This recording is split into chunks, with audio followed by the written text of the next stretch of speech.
ఓం శ్రీ కృష్ణ జగద్గురు పరబ్రహ్మణే నమః. ఓం నమో శ్రీ వేదవ్యాసాయ నమః. ఓం మద్గురు శ్రీ పూర్ణానంద స్వామినే నమః. ఓం శుక్లాం భరధరం విష్ణుం శశివర్ణం చతుర్భుజం ప్రసన్నవదనం ధ్యాయేత్ సర్వవిఘ్నోపశాంతయే. ఓం వ్యాసాయ విష్ణురూపాయ వ్యాసరూపాయ విష్ణవే నమో వై బ్రహ్మనిధే వాసిష్ఠాయ నమో నమః. ఓం నారాయణం నమస్కృత్య నరం చైవ నరోత్తమం దేవీం సరస్వతీం వ్యాసం తతో జయముదీరయేత్.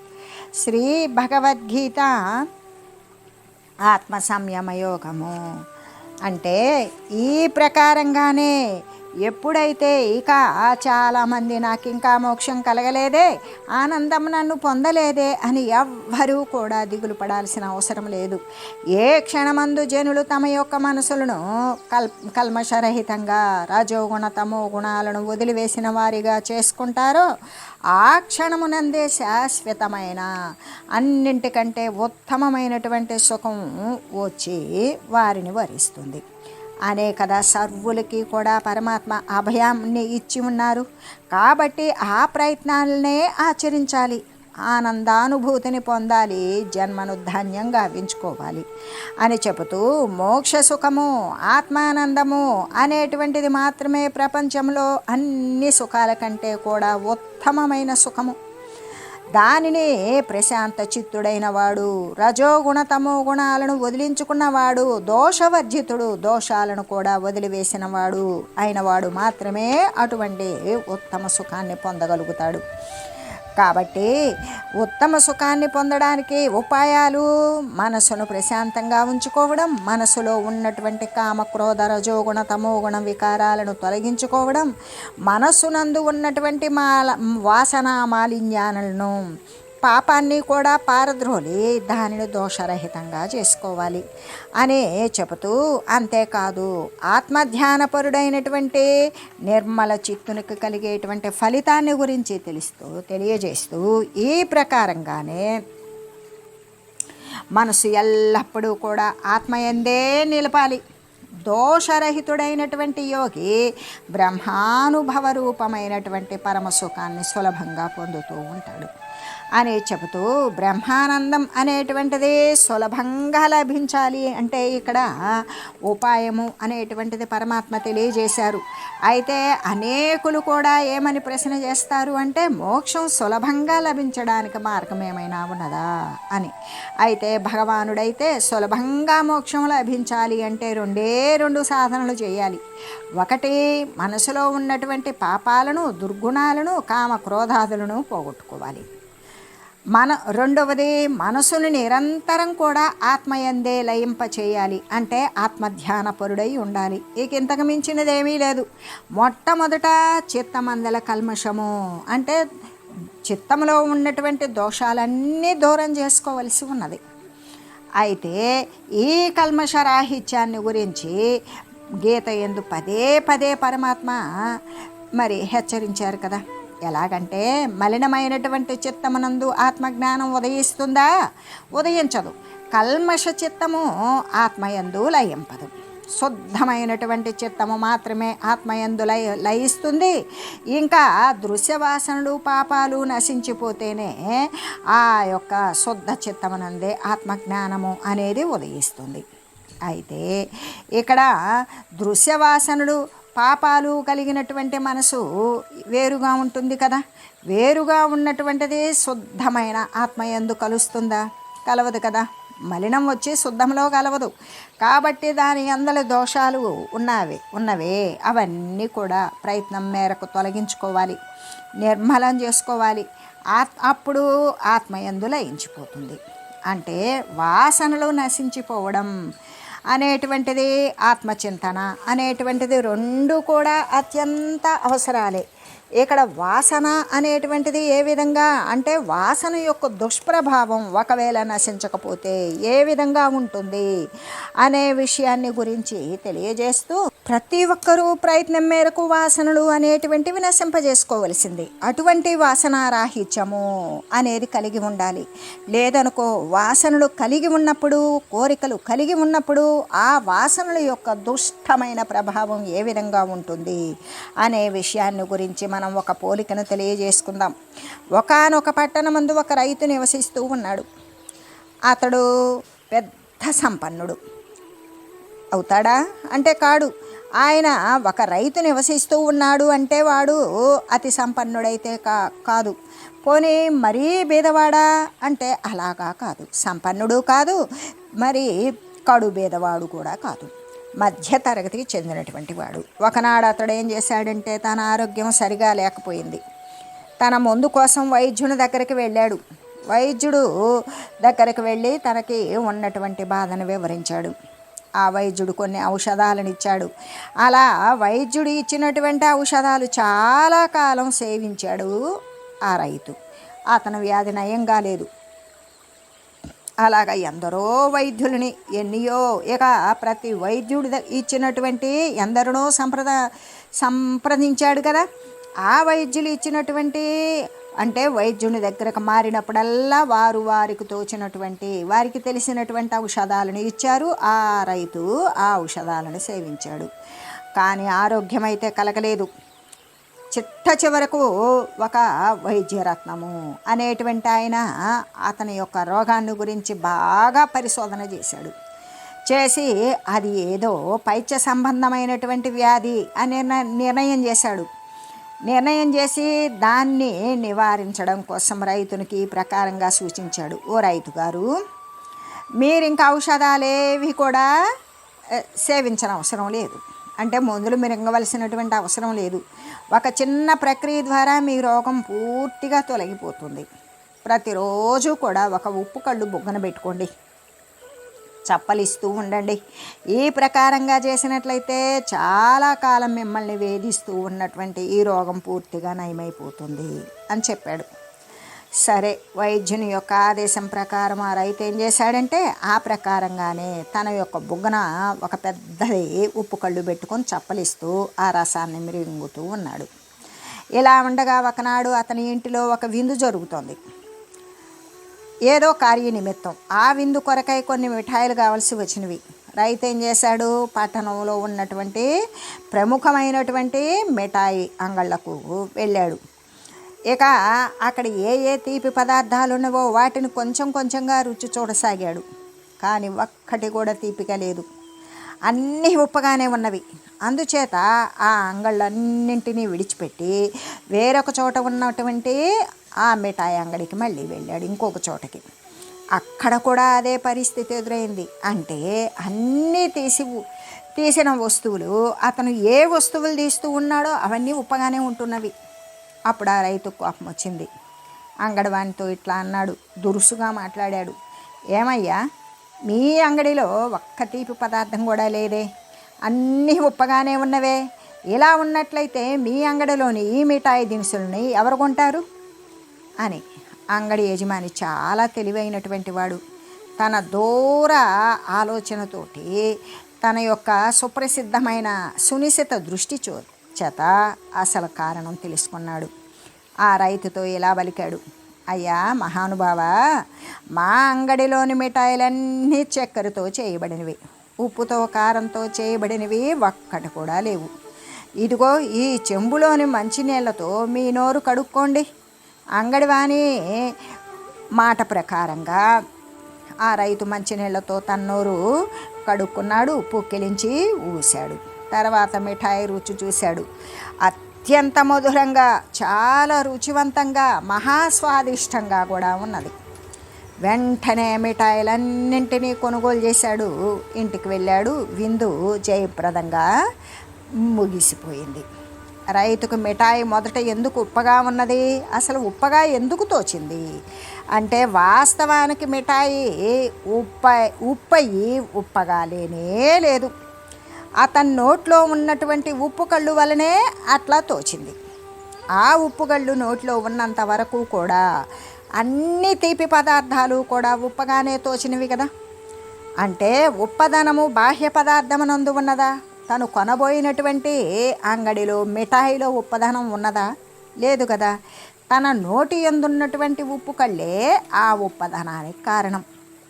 అలాగే అనేక జన్మార్జితములైనటువంటి మనం అనేక శరీరాలను మరి గ్రహిస్తూ వదులుతూ తీసుకుంటూ వదిలివేస్తూ ఉన్నాం. అలాగా ప్రతి జన్మయందు కూడా ఈ యొక్క ఆ శరీర పోషణార్థం కోరినటువంటి వాసనలు అన్నీ కూడా ప్రాపంచిక సంబంధమైనటువంటివే కదా.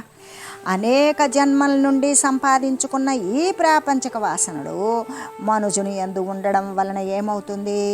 దైవ కార్యము, దైవ ధ్యానము, దైవ చింతనము అతనికి ఏమాత్రం రుచించడం లేదు. అది చేయబుద్ధి కాదు. దైవ కార్యాన్ని చేయబుద్ధి కాదు. దైవ ధ్యానాన్ని అసలు నిలపలేడు. దైవం యొక్క చింతన కూడా వానికి ఇష్టంగా లేదు. ఇంకా కూడా ప్రపంచము దుఃఖంతో నిండిపోయినట్లుగా అతనికి తోస్తూ ఉన్నది. ఇదంతా ఎందుకు వచ్చింది? తన యందు ఉన్నటువంటి అజ్ఞానమే దానికి కారణము. వాస్తవానికి ప్రపంచమునందు అంతటా కూడా ఏమై ఉన్నది అంటే ఏకో బ్రహ్మం ద్వితీయం నాస్తి అన్నప్పుడు ఇక ప్రపంచము ఇటువంటివి వేరుగా ఉన్నవా? కాదు. సత్తు చిత్తు ఆనంద స్వరూపమైన పరమాత్మ ఉన్నది, కానీ మళ్ళీ ప్రపంచము అని మరొక పదార్థం అనేటువంటిది లేదు కదా. అందుకే ఆనందముతో నిండిపోయినటువంటి ఈ జగత్తు ఈ అజ్ఞాన కారణము చేత జనులకు దుఃఖపూరితంగా దుఃఖముతో నిండిపోయినట్లుగా కనబడుతూ ఉన్నది. అంటే ప్రతి ఒక్కరూ కూడా మన యందు ఉన్నటువంటి కామము, క్రోధము మొదలైనటువంటి ఏ యొక్క రజోగుణ తమో గుణ సంబంధమైన విషయాదులు ఉన్నవో ఇవన్నీ కూడా జన్మాంతరాల దుష్టవాసనలే కదా. అనేక జన్మల నుండి పొరుది చేసుకొని వచ్చినటువంటి వాసనలు. ఇదంతా కూడా మళ్ళీ శరీరాన్ని పునరావృతం చేసుకునేటువంటి అజ్ఞానమే. ఈ దుష్ట వాసనలను, ఈ అజ్ఞానాన్ని కూడా సత్యమైన, నిత్యమైన, శాశ్వతమైన పరమాత్మ వస్తువే సత్యము అని తెలిసినటువంటి వివేకము చేత పారద్రోలాలి దుష్టవాసనలు, అజ్ఞానాన్ని కూడా. అలా వివేకము చేత వాటిని పారద్రోలి దృష్టిని జ్ఞానమయంగా జ్ఞానంతో నింపి వేసుకొని దాని ద్వారా జగత్తుని ఎలా చూడగలగాలి అంటే అక్కడ రెండవ వస్తువు లేనటువంటిదే కదా, ఉండేటువంటిది బ్రహ్మమే కదా. ఈ జగత్తును కూడా బ్రహ్మముతో నిండిన దానిగా బ్రహ్మముగానే చూడాలి. అప్పుడు పరమ ఆనందాన్ని అనుభవించగలుగుతాము. కాబట్టి మనస్సు యందలి దోషాలను ప్రయత్నపూర్వకంగా తొలగించేయాలి. మానసికమైనటువంటి నిర్మలత్వాన్ని సాధించాలి. అలాగా తొలగించి నిర్మలం చేసినట్లయితే ఆత్మయందు లయించిపోతుంది. ఇంకా వాసనారాహిత్యము కలుగుతుంది. ఎప్పుడైతే దుష్టవాసన నుండి వచ్చినటువంటి అవన్నీ కూడా కోరికలు, వాసనలు, వాంఛలు నశించిపోతాయి. ఇలా వాసనారాహిత్యము, ఆత్మచింతన రెండూ కూడా అత్యంత అవసరములే ఆత్మచింత యందు స్థిరపడి ఉండడానికి అని చెబుతూ, అయితే ఒకవైపు చిత్తాన్ని నిర్మలత్వం చేసుకుంటూనే మరొక వైపున ఆత్మ యొక్క చింతన నిర్విరామంగా చేస్తూ దానిని ఆత్మయందు విలయమునర్చేటువంటి ప్రయత్నం చేస్తూ ఉండాలి అనే చెబుతూ, ఈ ప్రయత్నం అనేటువంటిది ఏదో ఒక కాలమున చేస్తే సరిపోతుంది అని అనుకోకూడదు. నిరంతరము చేస్తూనే ఉండాలి అని కదా పరమాత్మ తెలియజేసింది. అంటే అందుకే సదా అనేటువంటి పదాన్ని మిక్కిలిగా ఉపయోగించారు. ఈ సదా అనేటువంటి పదం యొక్క అర్థం ఏమిటి అంటే నిరంతరము ఎల్లవేళలా కూడా చేస్తూనే ఉండాలి అని తెలుపబడడం. అయితే అప్పుడు మనుజుడు అతి సులభంగా బ్రహ్మానుభూతిని, బ్రహ్మమునందు అనుభూతిని పొందినవాడే పరమానందాన్ని కైవసం చేసుకోగలుగుతాడు. అయితే సాధనలు చేసేటువంటి వారికి బ్రహ్మ సాక్షాత్కారం అనేటువంటిది సులువుగానే లభిస్తూ ఉన్నది. ఎందుకు? వాడు సాధకుడు కాబట్టి. చేయనటువంటి వారికి ఎంత కోరినా, ఎంత కష్టపడినా కూడా లభించదు. అందుకే బ్రహ్మ సంస్పర్శం అని చెప్పారు. అంటే యోగి సాక్షాత్తు కూడా పరమాత్మను స్పృశించగలడు అని కదా స్పష్టమవుతూ ఉన్నది. అంటే ప్రపంచమున దృశ్యములు కాలము గడిపేటువంటి ఏ వ్యక్తి కానీ ఏ దృశ్య వస్తువు కానీ అది ఏది కూడా బ్రహ్మమును ఎప్పటికీ కూడా తాకలేదు. ఎందుకంటే ప్రపంచము అంటేనే మిథ్యాస్వరూపం. ఆ ప్రపంచమున దృశ్యములో కాలం గడిపేటువంటి ఏ వ్యక్తి కానీ దృశ్య వస్తువు ఏది కానీ బ్రహ్మాన్ని తాకలేదు. మిథ్యా వస్తువు సత్య వస్తువుని ఎలా స్పృశించగలుగుతుంది? లేదు కదా. స్వప్న పదార్థము జాగ్రత్తను తగులవలదా అంటే మనం కలలో అనుభవించినటువంటి పదార్థం జాగ్రత్తగా ఉన్నవాడిని తగులుతుందా అంటదు. అలాగే ఈ యొక్క మాలిన్యరహితుడని అయిన నిర్మల చిత్తుడగు ఈ ఒక్క ఆత్మధ్యాన పరాయణుడే ఉంటాడే, ఆ ఆత్మధ్యాన పరాయణుడే ఆత్మను అంటే బ్రహ్మమును తాకగలుగుతాడు, బ్రహ్మమునందు లీనం కాగలుగుతాడు. అప్పుడు అతనికి కలిగేటువంటి సుఖం ఇంతింత అని చెప్పనాలివి కాదు. అందుకే మనకి చాందోగ్యోపనిషత్తులో తెలియజేసినట్లుగానే యో వై భూమ తత్సుఖం నాల్పే సుఖమస్తివి అని, అంటే భూమారూపమగు అనంతమైనటువంటి సుఖము సౌఖ్యము అతనికి కలుగుతుంది. దృశ్య వస్తువుల యందు అటువంటి సుఖమైతే ఉండదు. కాబట్టి ఆ ఆత్మసుఖమును అత్యంత సుఖం అని చెప్పబడింది. అయితే హిరణ్య గర్భుని సుఖం కూడా, హిరణ్య గర్భుడు అంటే ఆ బంగారు నాభి నుండి ఆ యొక్క నాభి కమలము నుండి ఉత్పన్నమైన బ్రహ్మదేవుడు కూడా ఆయన అనుభవించేటువంటి సుఖం కూడా ఈ ఆత్మానంద సాగరానికి ఒక చుక్కే అంటే ఒక బిందువే అని కదా మనకి ఉపనిషత్తులన్నీ కూడా తెలియజేస్తూ ఉన్నవి. అంటే ఆ ఆత్మానందాన్ని ఎవరైనా సరే పొందగలుగుతారు. ఎలాగా అంటే ఇప్పుడు మనం చెప్పుకున్నటువంటి విషయాలు ఉన్నవి కదా. ఏంటవి అంటే మనసులో ఉన్నటువంటి పాపాలను దుర్గుణాలను దూరం చేసుకోవాలి, క్రోధాదులను పోగొట్టుకోవాలి, మనస్సును నిరంతరం ఆత్మయందే లయింపజేస్తూ ఆత్మచింతనే చేస్తూ ఉండాలి. అటువంటి ప్రయత్నాలను గనక ఆచరించినట్లయితే ఈ ఆత్మానందాన్ని ఎవరైనా సరే పొందగలుగుతారు. ఈ శరీరము ఉండగానే ఈ జీవితమునందే పొందగలుగుతారు.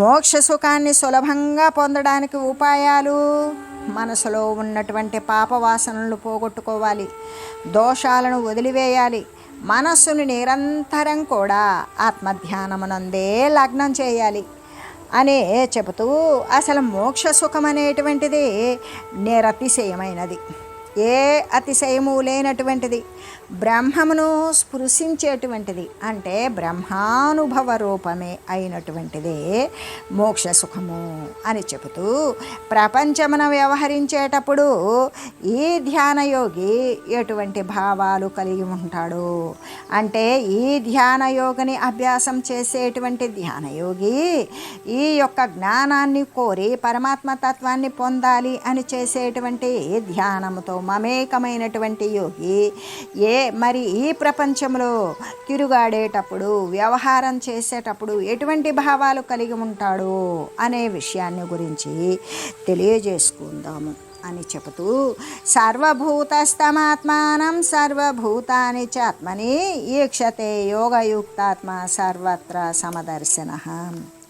యోగముతో కూడుకొనిన మనస్సు కలిగిన వాడు, యోగము అంటే నిష్కామ కర్మ ఆచరణ, కర్మల పట్ల ఎటువంటి కోరిక లేకుండా, కర్మ ఫలితాల పట్ల కోరిక లేకుండా కర్మను అనుసరించేటువంటి వాడు, భగవంతుని పరం చేసినటువంటి ఈశ్వరార్పణ చేసినటువంటి కర్మను ఆచరించేవాడు, పరుల యొక్క హితము కోసమే చేసేటువంటి కర్మ కలిగినటువంటి వాడు, వాడే యోగముతో కూడినటువంటి మనస్సు కలిగిన వాడు. అంటే ఆత్మయందు ఐక్యము నొందినటువంటి వాడే యోగము.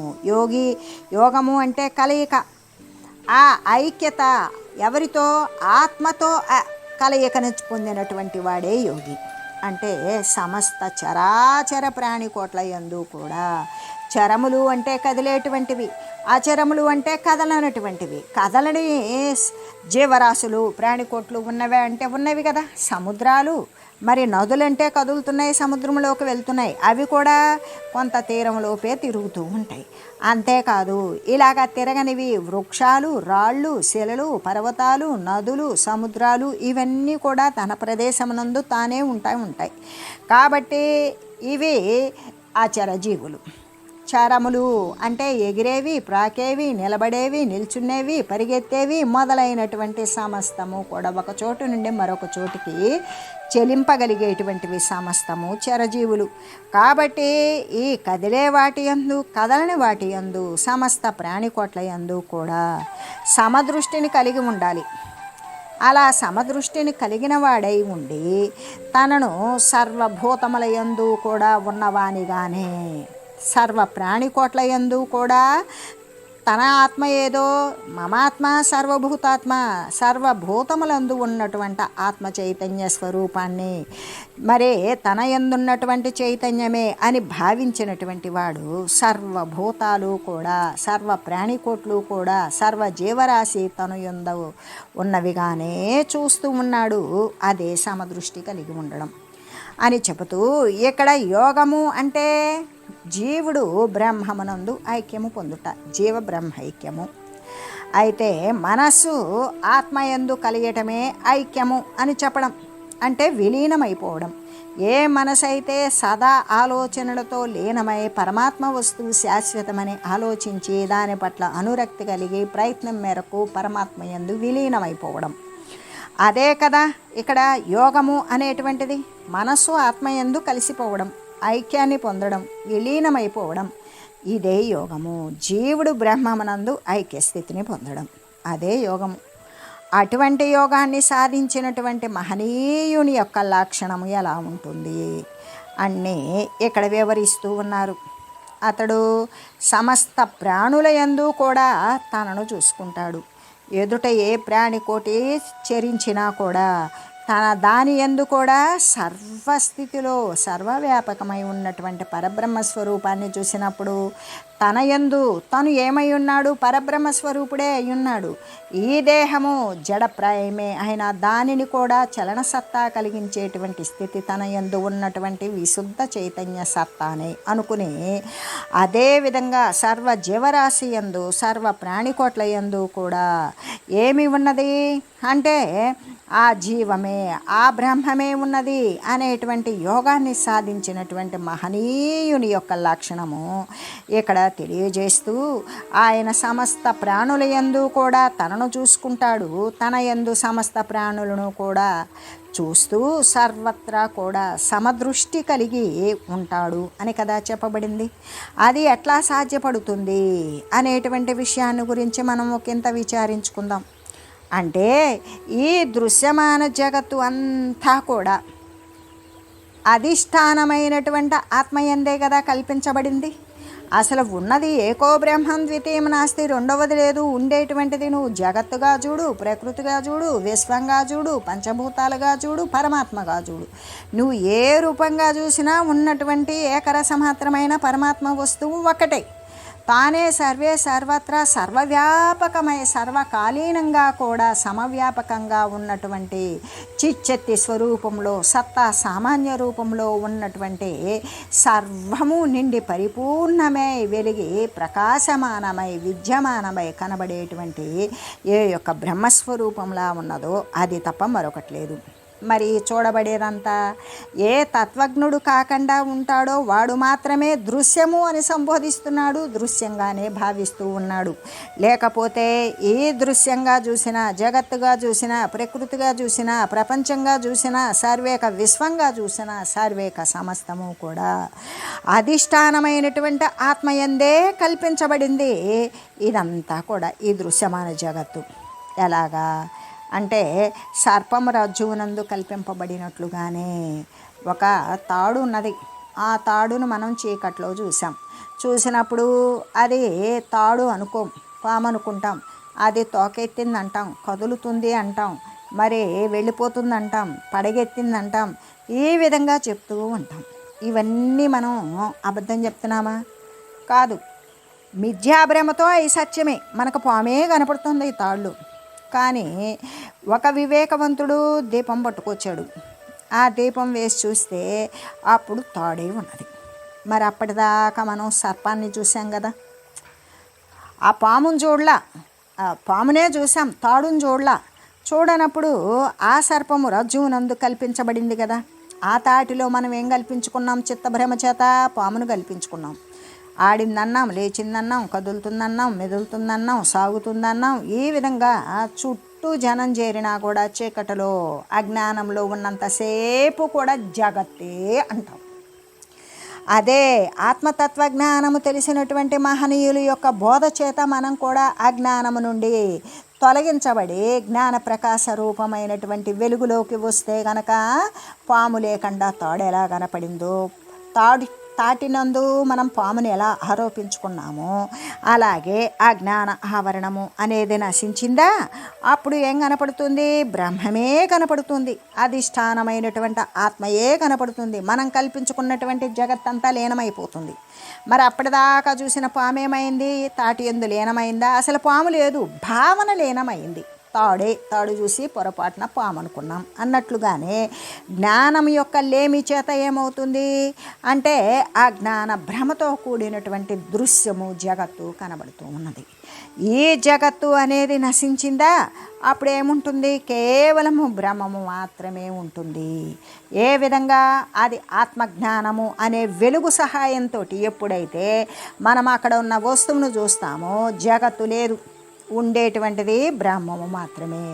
అప్పటిదాకా అజ్ఞాన ఆవరణ చేత బ్రహ్మమునందు మనం జగత్తునే ఊహించాం. జగత్తులోనే పుడుతున్నట్లు, కొనసాగుతున్నట్లు ఆస్తులు, పరంపరలు, మరి వంశాలు, వంశాచారాలు, ఆశ్రమ ధర్మాలు, మరి కులాలు, మతాలు, వర్గాలు, ప్రాతిపదికలు, సంస్కారాలు, రాజకీయాలు, పదవులు, ఇటువంటివి కోటాను కోట్లు కల్పించేసుకొని కాలాన్ని గడిపివేస్తూ అనేక కాయాలను కొని తెచ్చుకునే అజ్ఞానాన్ని తోడు చేసుకున్నాం. అట్లాగే ఇక్కడ స్వప్నము జాగ్రత్త పురుషుని యందు కల్పింపబడినట్లుగానే ఈ స్వప్నము ఎవరి చేత కల్పించబడింది? జాగ్రత్తలో ఉన్న పురుషునికి స్వప్నము వచ్చింది నిద్రపోయినప్పుడు. ఈ సమస్త ప్రపంచము కూడా, సమస్త ప్రాణికోట్లు కూడా, అసలు 1000 మాటలు ఎందుకు? బ్రహ్మాండం అంతా కూడా ఆత్మయందే ఆరోపించబడినటువంటిది. బ్రహ్మాండం అంతా కూడా ఈ యొక్క ఆత్మయందే ఆరోపించబడినది అని తెలియజేస్తూ ఓం మంగళం పావన గీతామాత జయ మంగళం భక్త జనావణి బంధ విమోచని భవభయహారిణి భవ్యదాయిని మంగళం. ఓం మంగళం శ్రీ కురుక్షేత్ర రణక్షోణి విహారిణే పార్థసారథి రూపాయ గీతాచార్యాయ మంగళం. ఓం మంగళం మహత్తు.